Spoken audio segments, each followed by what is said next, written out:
महाराष्ट्र के सियासी संकट पर इस वक्त की सबसे बड़ी खबर, राज्यपाल को उद्धव सरकार के खिलाफ अविश्वास की चिट्ठी भेजेगा शिंदे गुट। सोर्सेस ये बता रहे हैं चिट्ठी में सरकार से समर्थन वापसी की दी जाएगी जानकारी।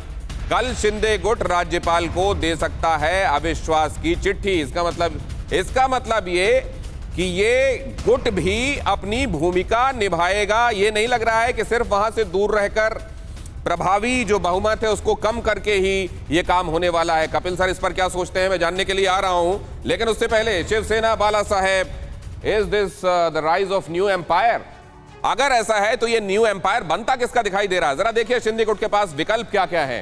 राज्यपाल के पास जा सकते हैं और सोर्सेस ये बता रहे हैं कि वो जाने वाले हैं, ये कहते हुए कि हमने अपना समर्थन तो यहां से हटा लिया, हम इनके साथ हैं नहीं। अब आप देखिए आगे इसमें क्या करना है। फ्लोर टेस्ट की मांग कर सकते हैं कि अब जब इनके पास पर्याप्त नंबर नहीं है तो देखिए कि इनकी संख्या कितनी बची है फ्लोर में, और राज्यपाल भी फ्लोर टेस्ट का आदेश दे सकते हैं और ये सुओ मोटो कॉग्निजेंस के आधार पर भी वो कर सकते हैं। अभी की स्थितियां देखते हुए ये हमने आपको बताया।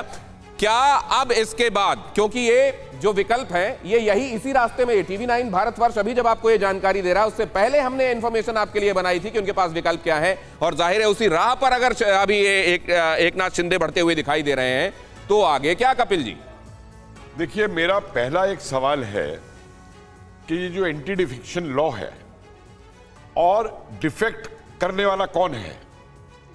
अगर कोई अपनी पार्टी के अंदर ही है, उसने कहा मैंने पार्टी नहीं छोड़ी, मैं तो इस नेतृत्व की पॉलिसी का विरोध कर रहा हूं, तो उसके ऊपर ये जो डिफेक्शन लॉ करके उन्हें बात हो रही है कि उनको डिक्वालीफाई किया जाए, वो कैसे लागू होती है, ये एक लीगल एंगल है इस बात के ऊपर डिसीजन लेने का। नहीं सर, वो तो सर सीधे सीधे नंबर्स पर है ना। नहीं, वो तो सीधे सीधे नंबर्स पर है। आप मौजूदा नेतृत्व के साथ हैं या नहीं हैं? अगर वो 2/3 से ज्यादा लेकर आप बाहर चले जाते हैं, यहां पर 37 का मामला था। सवाल दिनेश जी, एक और लीगल सवाल उठाता हूं।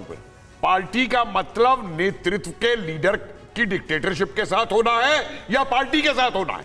सर ये तो सुनिए, पार्टी की एक पॉलिसी होती है। ये तो इस पर मुनहसर है कि आप किधर खड़े होकर देख रहे हैं। नहीं, अगर आप एकनाथ शिंदे की तरफ खड़े होकर देखेंगे तो वो उधर आपको लगेगा कि ठीक नहीं हो रहा, उधर देखेंगे तो इधर वाले आपको। मैं रामकृपाल जी इससे इतर ये समझना चाहता हूं, फैक्ट मतलब तथ्यात्मक रूप से जो well laid norms and rules हैं उसके हिसाब से ये जो गुट है ये क्या करेगा, और डिफेक्शन के मामले तो अब इस पर लागू होते नहीं है। देखिए दिनेश जी, जो आज की हालत है, मैं बहुत लीगल उसमें नहीं जाता।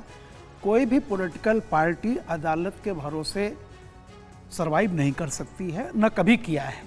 कांग्रेस 69 में इंदिरा गांधी और बाकी इंडिकेट और सिंडिकेट याद है। आज कांग्रेस कौन असली है? जनता पार्टी किसी ज़माने में सत्ता में थी, इतनी पार्टियां थी, आज जनता पार्टी कहाँ है? देखिए, जिसके साथ जनमत है, बहुमत है, वो आएगा, उसको ना अदालत रोक सकती है ना कोई रोक सकता है। आप प्रोसेस को डिले कर सकते हैं। रही जहाँ तक राज्यपाल की बात, आप देखिए अभी उनके विवेकाधिकार की बात छोड़िए, कल अगर जो सत्तारूढ़ पार्टी है जिसका नेतृत्व मुख्यमंत्री उद्धव ठाकरे कर रहे हैं, 55 में से अगर 40 कह रहे हैं कि हम आघाड़ी के साथ नहीं हैं, तो पहली बात तो यह है कि यह सरकार अल्पमत में है, और किसी भी सरकार का अल्पमत में रहना ये किसी भी राज्य के लिए, संविधान के लिए नुकसानदेह है, और इसकी प्राइमरी जिम्मेदारी राज्यपाल की होती है। लेकिन ये बाहर से जो दिखाई दे रहा है सर, ये साबित तो होगा फ्लोर ऑफ द हाउस में ना सर। इसीलिए मैं कह रहा हूं। दूसरे उनमें से बहुत सारे लोग ये कह रहे हैं, ये आदित्य ठाकरे का दावा है कि वो हमारे साथ संपर्क में है। मैं यही कह रहा हूं, वहां पर जब पहुंचे हो सकता है स्थितियां एकदम बदल जाए सर। नहीं हो सकता है, इसीलिए मैंने कहा दूध का दूध पानी का पानी हो जाए। देखिए, वो हर कोर्ट भी यही कहेगी कि जो फैसला होगा वो सदन के भीतर होगा, तो राज्यपाल कहेंगे कि भाई सदन के भीतर करो।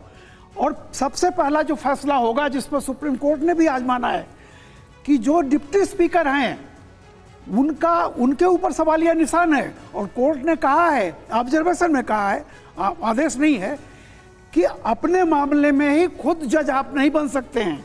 इसका मतलब वो पॉइंट है। और जब पहला हाउस शुरू होगा तो सबसे पहले आप चाहे प्रोटेम स्पीकर या जो भी कहते हैं उसको एक बनाना पड़ेगा। ठीक है, उसी पे साबित हो जाएगा कि सरकार अल्पमत में या बहुमत में है। दूसरा कुछ करने की जरूरत नहीं है।